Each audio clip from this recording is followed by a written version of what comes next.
હાલોલ તાલુકાના વાઘવાણી ગામે ગત રાત્રે થયેલી માર મારવાની ઘટનામાં ગંભીર ઈજા પામેલા એક કિશોરનું સારવાર દરમિયાન મોત નીપજ્યું હતું। મળતી વિગત અનુસાર વાઘવાણી ગામે રહેતા દિલીપસિંહ માધવસિંહ પરમાર પોતાના ઘરમાં એકલા હતા ત્યારે તેમના ફળિયામાં રહીશો પ્રવીણસિંહ ઉદયસિંહ પરમાર, તેમના પુત્ર અલ્પેશ પરમાર અને ભૂખી ગામનો અલ્પેશનો સારો રાજેન્દ્રસિંહ ત્રણેય લોખંડની પાઇપ અને સળીઓ લઈને ઘરમાં ઘૂસ્યા હતા। બોલાચાલી દરમિયાન ઝઘડો ઉગ્ર બની મારામારીમાં પરિણમ્યો હતો।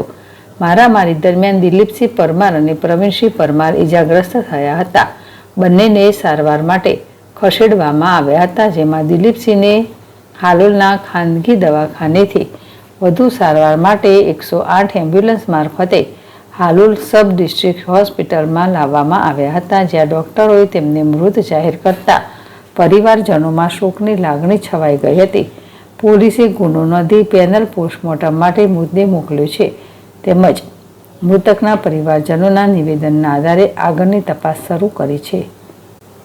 કિરણ ગોહિલ, ZSTV, પંચમહાલ।